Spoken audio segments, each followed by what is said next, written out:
Welcome to PCC Connection, a community affairs program exploring the unique interests of the citizens of Pueblo and Pueblo County. PCC Connection is produced by the students and staff of Pueblo Community College. Now, here's your host for PCC Connection, Michael Engle. Hello and welcome to PCC Connection. I'm Michael Engle, your host. So glad to have you join us today. We have a very special guest here in our studio.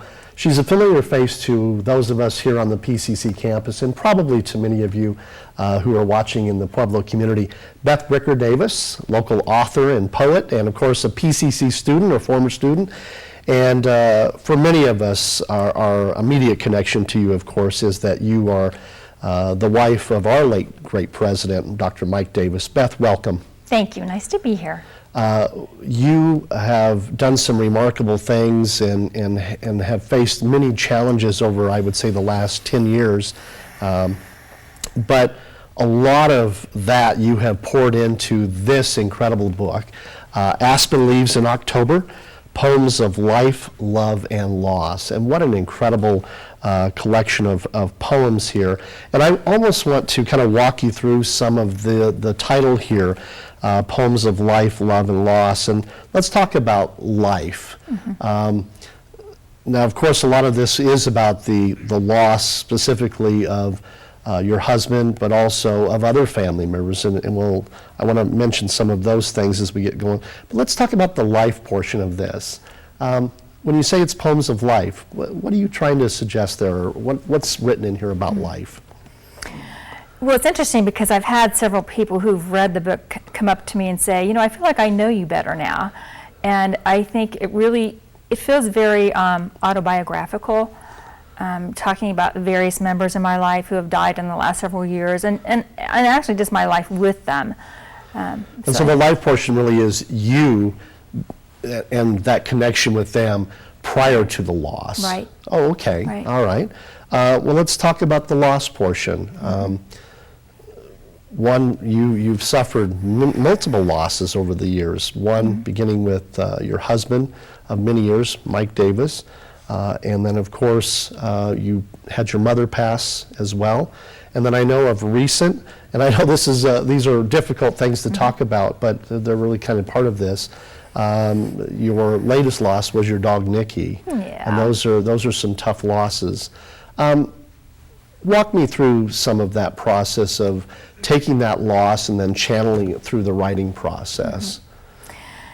I saw a counselor for many years after Mike died, my husband, just for support and just to kind of help me through that process. And at one point, and I would always share my poetry with her. I remember saying, I don't think I'm crying enough. I don't think I cry enough. And she said, "You write." And so I think I tell people, this is my heart on paper. Your tears through the ink. My tears through the ink. So it's very therapeutic to write. And I really encourage anybody who's going through any kind of loss, a job, a move. Lots of things are stressful and difficult to get through. And for me, this was just really a therapeutic way to experience it and kind of move through the process. So. In that same vein, one of the poems, and as a matter of fact, it's the title here, Aspen Leaves in October. Can you talk me through that process and that specific poem about and what that really is? I don't know. I don't want to put the words in your mouth. Tell me about Aspen Leaves in October, that title poem. Okay. Well, I think that is really the first poem I wrote after Mike died, and it probably was a year later. I started taking a creative writing class here with Jamie Bress-Patty. What an incredible faculty member. By the way, I'm a big fan of hers. Yes, she was awesome. I learned so much. And so that was the first poem I wrote in that class. It was great to be able to be in a class and to be encouraged to write. So I had an assignment, so I had to write. And it really sort of pushed me to get those feelings out on paper. Was that a difficult task, those first few sentences or words? It wasn't. You think it would be, but once I started writing, it just kind of was pouring out. It began to flow? Yeah. Excuse me. And, pardon me. So, no, and it just felt it felt sort of tributary, as though I was, honoring Mike by writing these words. So the Aspen Leaves in October talks about kind of how fleeting it was to be able to say goodbye to him, because I didn't get to see him before he died or after he died. And so this is my process. So that was the very first poem that you put together. Mm-hmm. And did you almost immediately, once you had finished that, felt a whole new level of comfort with that? Yes, for sure, yes. And then from that point to the decision to put a collection of poems together, was that a multiple year concept? Mm-hmm. Mm-hmm. Okay. Oh, yeah. I started, I took the class, I think, in 2007, the creative writing class. And so kind of writing through the years, they weren't all grief and loss poems, but many were. And I participated in a book study with some friends a year ago called The Artist's Way by Julia Cameron. Okay. And as part of that process, we had to write goals. And one of my goals was to publish a small book of poetry. I wasn't really sure it would ever happen, Right. but it did, and it was I'm very proud. So, absolutely. yeah. I know this may be difficult, but I want to talk about Crossing O. This to me is just a incredibly moving piece about perhaps those final moments of Mike's life. Can you talk about Crossing O and that process and what that might mean to you? Mm-hmm. That was one of those poems that I felt wrote itself. Back when I was writing it, I was sitting at a computer desk. I had Mike's 8x10 photo by my laptop. And I was trying to imagine what his experience was. He died in a plane crash. He was flying the plane. I don't know what his experience was, and I would just type a line and look at his picture and type another line and look at his picture, and I was kind of kept saying, is this what it was? I mean, I don't know. Is this what it was? Yeah, you just felt it was channeling, and that's what it felt like. And when I was finished, it was just like, wow, I can't explain it really. But yeah, I felt like it wrote itself. Okay. Yeah. We're visiting with Beth Bricker Davis, a local poet, and talking about her new book, Aspen Leaves in October, Poems of Life, Love, and Loss. We want to let our viewers know you can purchase this book online at createspace.com. It's also available at amazon.com. And if you're locally here in Pueblo, you'd like to pick up a copy in person, appropriately, it's available in the Mike Davis Academic Building at the Learning Center. If you'll just ask one of the personnel there at the Learning Center desk, they can get you a copy of it. And so I know that if you'd like a signed copy as well, Beth would be available for that. Aspen Leaves in October, Poems of Life, Love, and Loss. I want to have you read a selection. Okay. And actually, I'm going to have you read a couple of selections. We're going to do one now, and then after we come back from a break, I'll have you read another one. But one of the ones I want you to read, if you're okay with it, is Aspen Leaves in October. And I think it just is a very powerful piece. And again, Beth Bricker Davis, her new book is called Aspen Leaves in October, Poems of Life, Love, and Loss. And here's Beth reading the title poem, Aspen Leaves in October. Thank you. Aspen Leaves in October.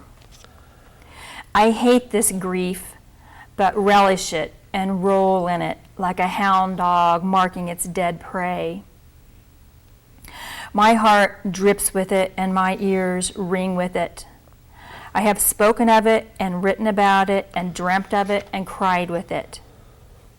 I have paced the floors like a mad dog with it, scratching the baseboards of every wall and sniffing each musty corner. Longing for his scent on longing for his scent or a last message on scrap paper. I have rifled through suits and ties like a stray mutt begging for scraps. In the end, there was nothing but me and this grief. Me and this grief and a million places where he should be. A million things he should say. A million things I wanted to say. A million goodbyes left rattling in the wind like Aspen Leaves in October. Very powerful. Again, the title, Aspen Leaves in October, of this great collection of poems of life, love, and loss. Beth Bricker Davis here in the studio with us. Again, a reminder, you can purchase this book at Amazon.com or CreateSpace.com. And of course, here at the PCC Mike Davis Academic Building, we have it available in the Learning Center. Beth, we're going to take a quick break, but when we come back, I want to talk about family and some of those elements, and then talk about your roots in Indiana. I think that's an important part of who you are, and even some other pieces. You're watching PCC Connection. We'll be taking a quick break. We'll be right back.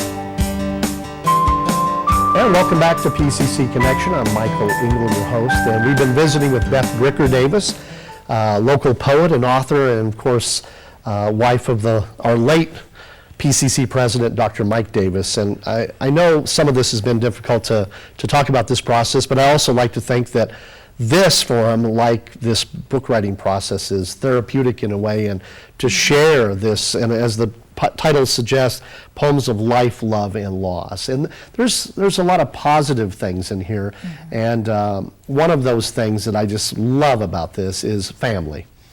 And it seems like it's an essential part of who you are, and I see that family coming out of here. And one of my sections that I love is honoring the matriarchs. Talk about that, Beth, and that process in honoring the matriarchs. Sure.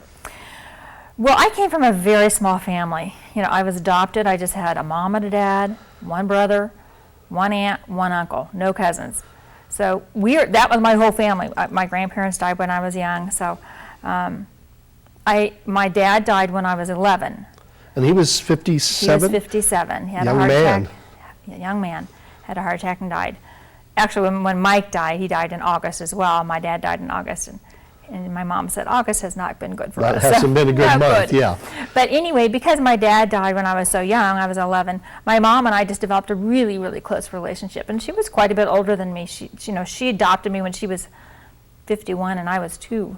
So my dad did. So we were just really, really close. She, as I said, she was quite a bit older than me. And she just died 3 years ago when she was 99, almost 100. Wonderful life, though. Wonderful life, yeah. Wonderful life. And our whole family was just really close because that was our whole family. We were tiny. Well, and I see you mentioned you had an aunt and uncle, and they're part of this story. They must have had quite an impact upon your life as well. Totally, absolutely. This would be my mom's sister. But they had no children of their own. They had no children. So you were essentially their children. Exactly. And so there was a lot of things there.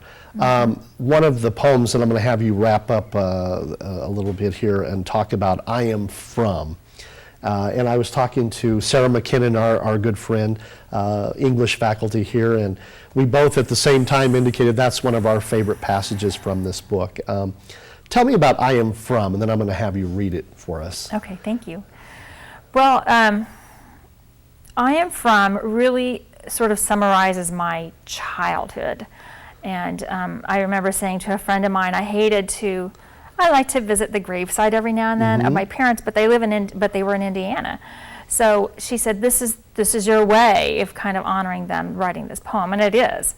Well, and I know when you read it, and you've created the smells and the sounds of so many of us of that generation. So why don't we have you read that? Again, this is Beth Bricker Davis. We're reading some passages from her latest work, Aspen Leaves in October, Poems of Life, Love, and Loss. And this is one of her selections titled I Am From. Beth? Thank you. And this might be my favorite poem. I am from the Midwest, with tall golden corn stalks and lush green fields of melons and soybeans, acres of Sunday dinners. I am from Helen and Cliff, who loved me like their seed, holding me tight with long, strong arms, plucking me from foster care like a farmer choosing a ripe, sweet apple. I am from flour-coated kitchen counters and a smiling aproned mother, Saturday morning apple pies and fork-pressed peanut butter cookies made with real butter. I am from a white t-shirt-clad father, quietly doing army sit-ups before his 5 o'clock daily trek to Perfect Circle Factory. Metal lunchbox in hand and warm thermos under arm, smiling as he watched his little girl skip up the ramp behind him to the factory door. I am from cold winter mornings, standing on the kitchen furnace vent, eating white Wonder Bread, giggling while my pink flannel gown from Montgomery Ward's billowed around me like Barbie's prom dress in my Barbie dream house.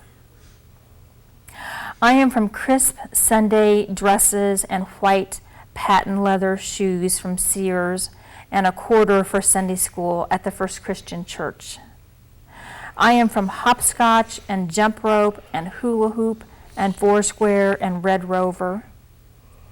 I am from tender beef pot roast and warm carrots and potatoes and slow Sunday afternoon family drives on the country roads of Wayne County in the blue four-door Dodge with radio knob letters that spelled D-O-D-G-E.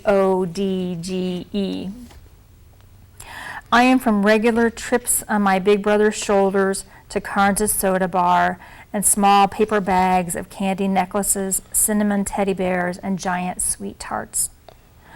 I am from love forever and forever family, and am forever linked to those resting deep under the green, green earth of Earlham Cemetery. Wow, very, very, very powerful. Beth Bricker Davis, I am from, a passage from Aspen Leaves in October, poems of life, love, and loss. And I guess I would say that Wayne County to Pueblo County, their loss, our gain. And now we have to think about the next phase. And I find one of the areas of your book that says now and, well, where is that? Is it now and forever? Now and forever. This talks about life, love, and loss, and I guess the next piece of that would be, what's the future for Beth Bricker Davis? Mm-hmm. Are we working on some additional works, or are there some things in your life that are going to propel you to the next steps? Well, I'll always be writing, and I told people if I stop writing or stop playing my violin, check my pulse. But okay. I will always be writing. It was such a high to publish this book, and it was so gratifying to see it come to fruition that it would be neat to think about publishing another book. I kind of slowed down on my writing when I was working on this, so time will tell. Time will tell. Yeah. All right. The book, Aspen Leaves in October, Poems of Life, Love, and Loss, Beth Bricker Davis, available at createspace.com, amazon.com, and you can also purchase it locally here at the Mike Davis Academic Building in the Learning Center here on the Pueblo Community College campus. Beth, thank you so much for joining us here. We look forward to having you come back when you publish your next collection of works. And we know that this process and what it means to the PCC campus, and so thanks for letting us be part of that as well here, not just on this television show, but the PCC campus. Mm-hmm. Thank you. And you're always family here, as you know. Thank you. You've been watching PCC Connection, a community affairs program brought to you from the campus of Pueblo Community College. I'd like to thank our viewers, and we appreciate you tuning in. This is a broadcast as part of the Center for New Media.